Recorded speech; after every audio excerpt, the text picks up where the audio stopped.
हंसते हुए।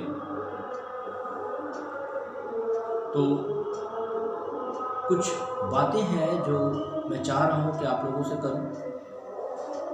नए वर्ष की शुभकामनाएँ देनी थी आप लोगों को, तो मैंने सोचा चलो एक सोशल मीडिया है, इसी के माध्यम से हो जाएगा।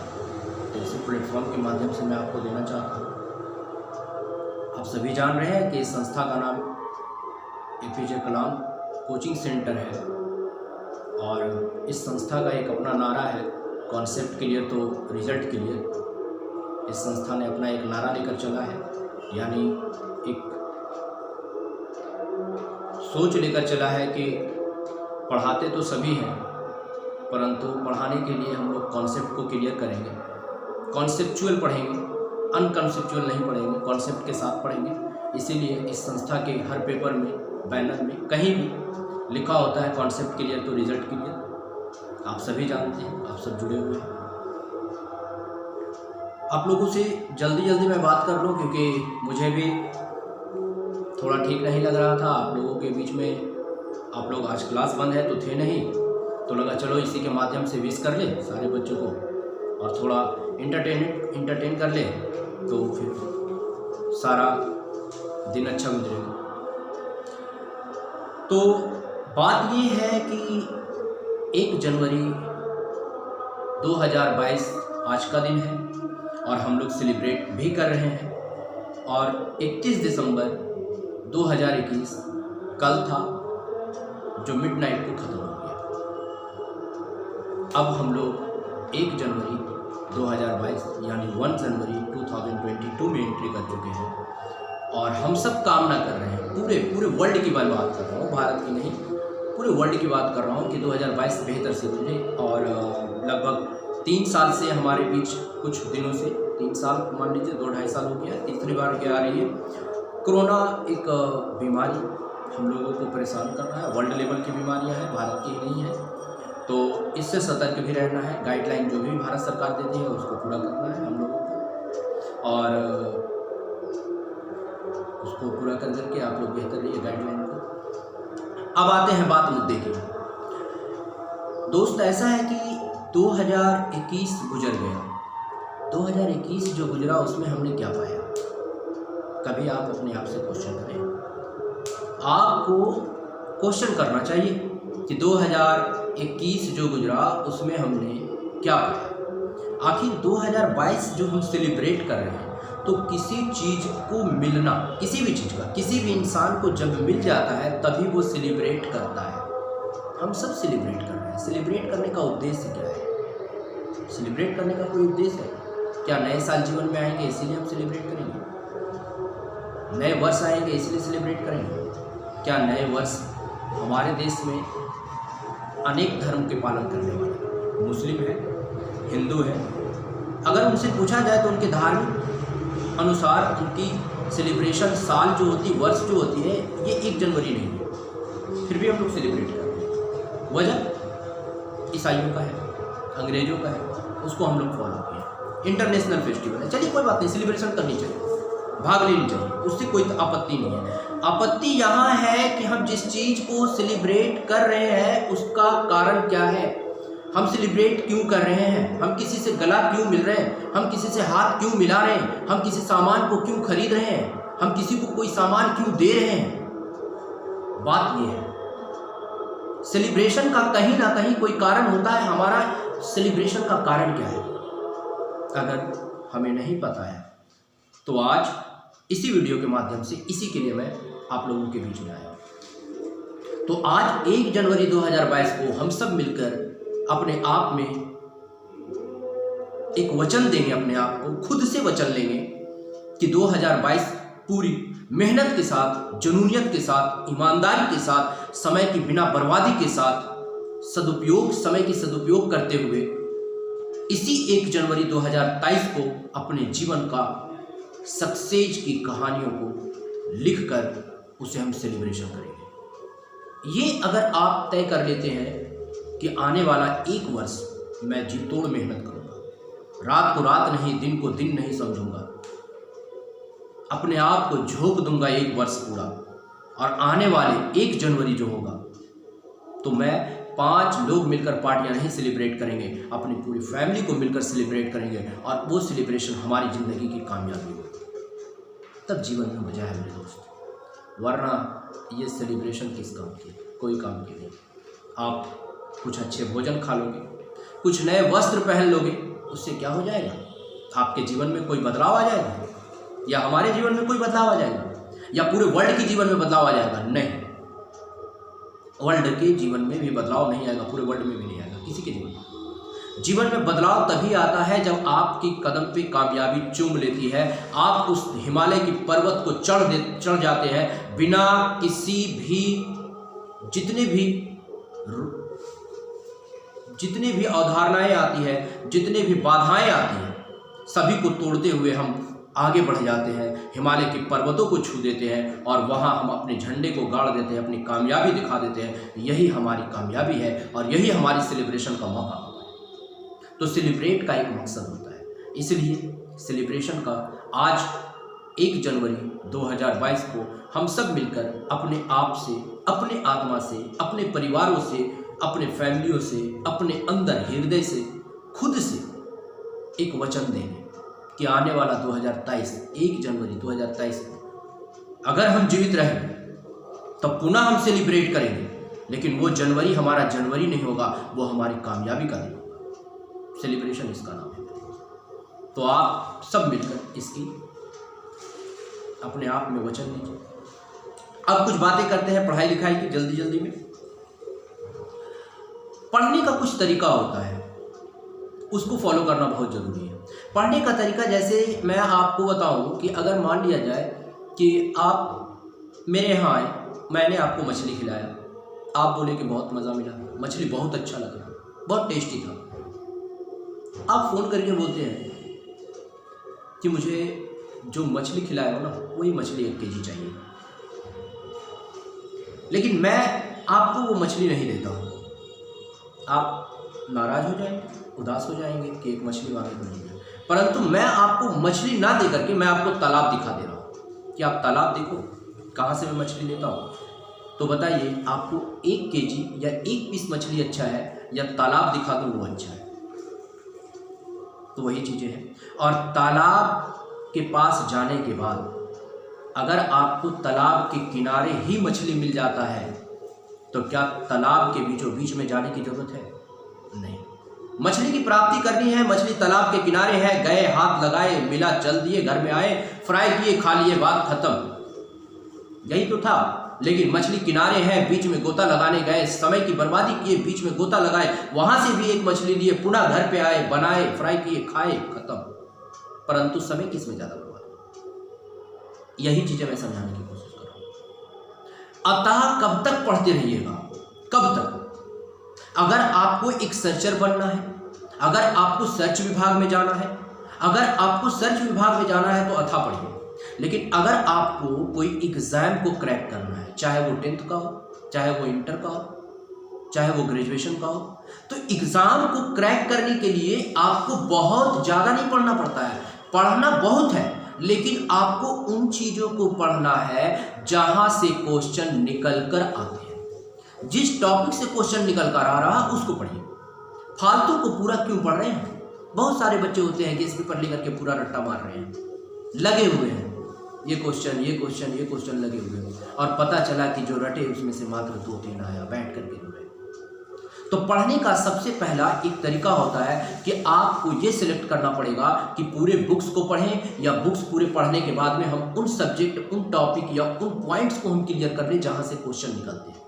तो आप एक बार बुक को पढ़ जाइए और बुक को पढ़ते हुए ये ध्यान में रखकर पढ़िए कि हमें कौन कौन से टॉपिक को ज़्यादा ध्यान करना, फोकस, ये बात होगी। कौन कौन से लोगों को ज़्यादा और कौन कौन से टॉपिक को ज़्यादा फोकस करनी है। जैसे एक एग्जांपल बताता हूँ।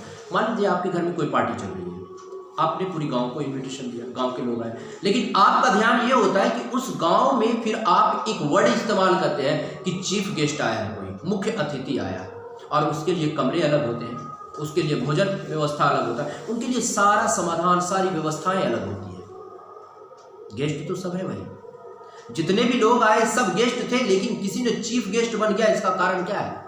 कुछ तो बात है। पूरी बुक को पढ़िए, उसी तरह से पूरी बुक को पढ़िए।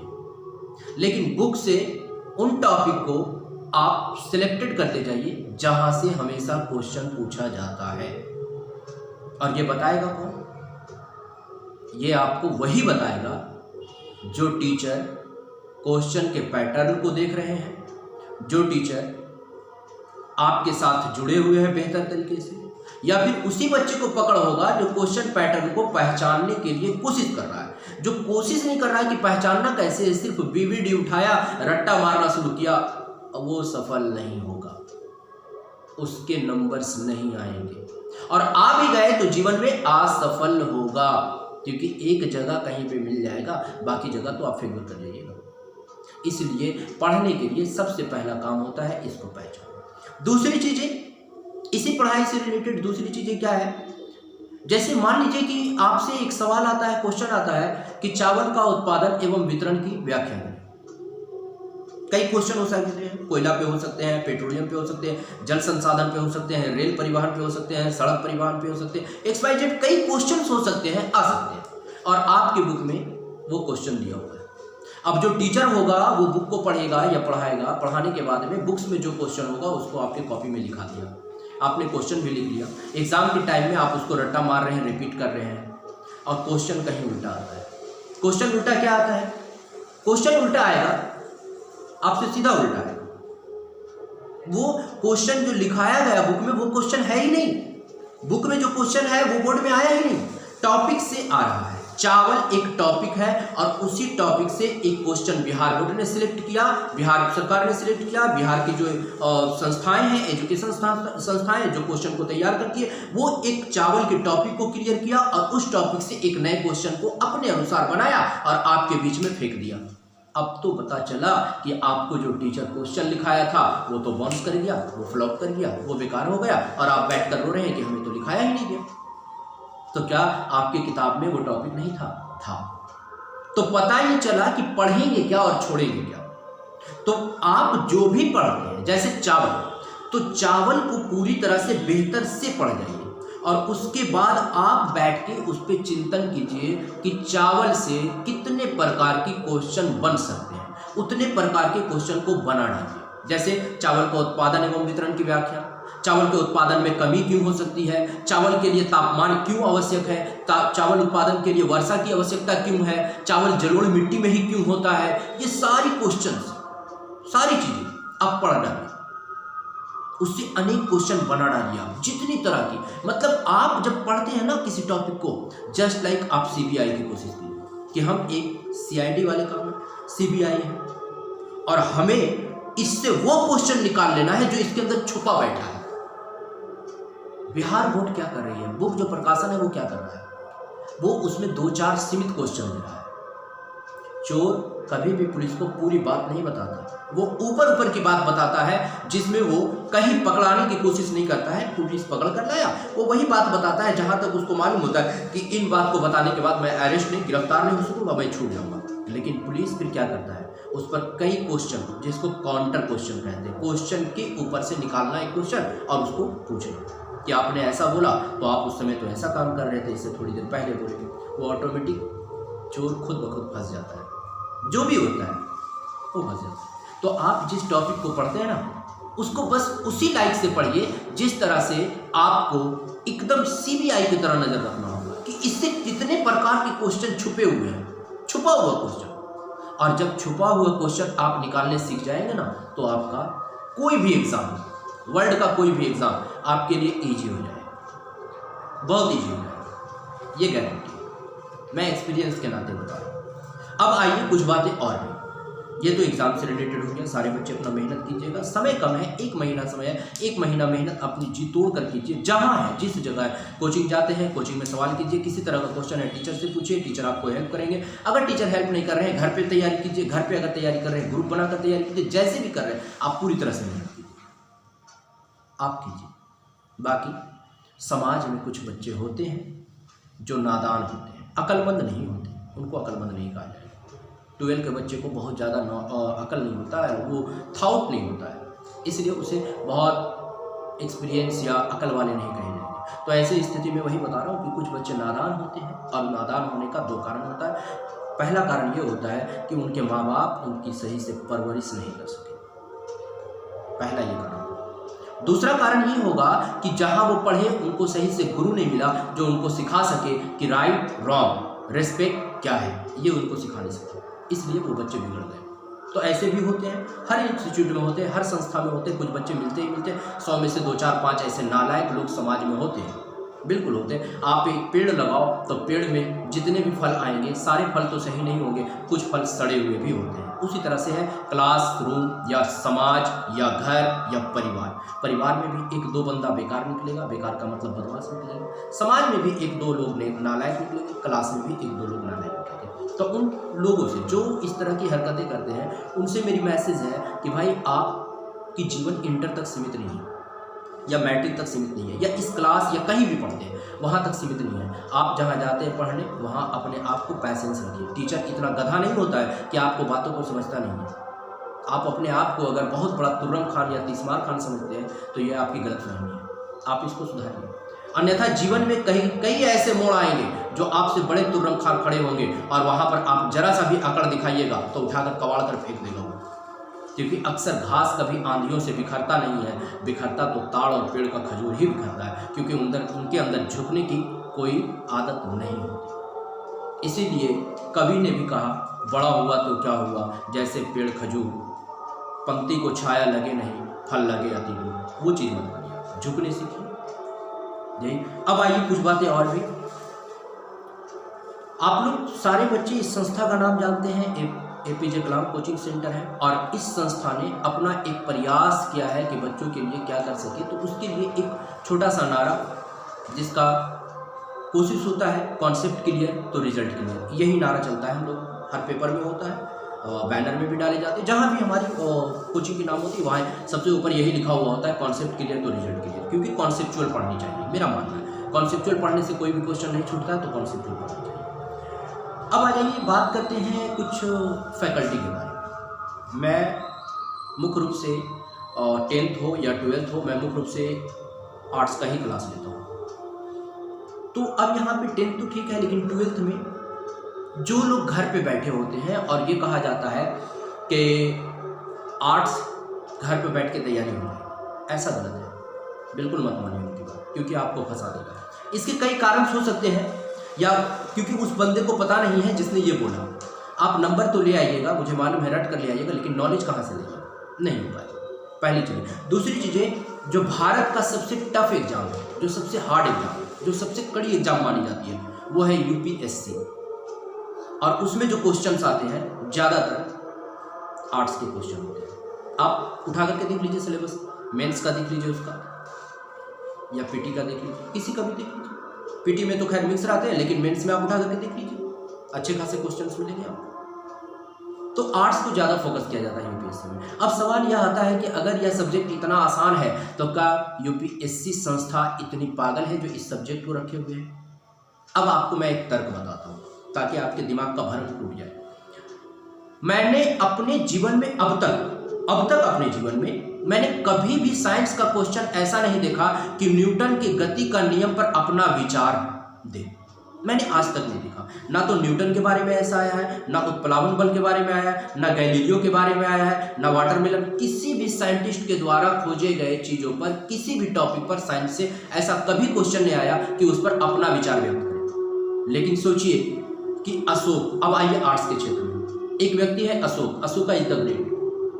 अब क्वेश्चन आएगा अशोक महान है कैसे, इस पर आपकी प्रतिक्रिया क्या है, व्याख्या करें। यानी सीधा पूछता है कि अशोक महान है कैसे, अपना विचार प्रकट कीजिए। अब ये टफ हो जाता है। सोच लीजिए कि आपका विचार को वो जानना चाह रहा है। अब सोचिए कि कितना टफ हो जाता है।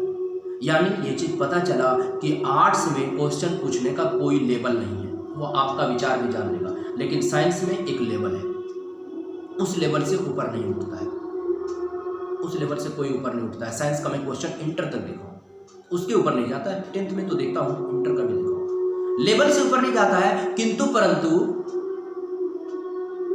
आर्ट्स में तो जाता है भाई। अब देखिए ना, आपको देगा क्वेश्चन कि विवेचना करें, बच्चे को यह भी पता नहीं होता है कि विवेचना का मतलब क्या होता है। वो सब समझता है, विवेचना करे, आलोचनात्मक व्याख्या करे, वो सबको एक ही बात समझता है, वर्णन करना, जबकि सबका माना अलग अलग है, सबका मतलब अलग अलग है। तो पता क्या चला कि क्या आर्ट्स की तैयारी घर पर हो जाएगी? नहीं, बिल्कुल नहीं। इसलिए आपको किसी भी बच्चे को आर्ट्स की तैयारी करनी है, आप लोग जो भी बच्चे आर्ट्स की तैयारी करना चाहते हैं, इसी संस्था में आर्ट्स की क्लास चलाई जा रही है। न्यू बैच स्टार्ट हो गया है। जो 2023 के बैच में शामिल होंगे, जो एग्जाम देंगे, उनका बैच 3 जनवरी 2022 से स्टार्ट किया जा रहा है। समय 7:30 बजे से लेकर 9 बजे तक है। आप लोग जो भी करना चाहते हैं, मैं यही कहूँगा घर पे मत पढ़िए, कहीं भी पढ़िए। मैं ये नहीं कह रहा हूँ कि आप मेरे पास में आइए, हाँ मैं इतना जरूर कहूँगा कि आप कहीं भी पढ़िए, पहले डेमो क्लास करके देख लीजिए, आप सेटिस्फाइड हो लीजिए, फिर ज्वाइन कीजिए। तो इसलिए आप लोग पढ़िए। नए वर्ष की शुभकामनाएं आप लोगों को दे चुका हूँ, फिर से एक बार नए वर्ष की शुभकामनाएं, और मैं ऐसा उम्मीद करता हूँ कि नया वर्ष आपका बहुत अच्छा जाएगा। जय हिंद, जय भारत।